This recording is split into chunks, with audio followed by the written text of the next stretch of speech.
che è mio amico, chitarrista della band. Grazie.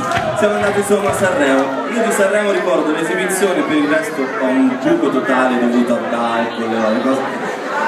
E ricordo che però dopo l'eliminazione io volevo tornare a casa, mi tenevano lì, non capivo perché, poi ho vinto il premio come miglior testo tra tutte le canzoni in gara e quindi qualcosa a casa abbiamo riportato.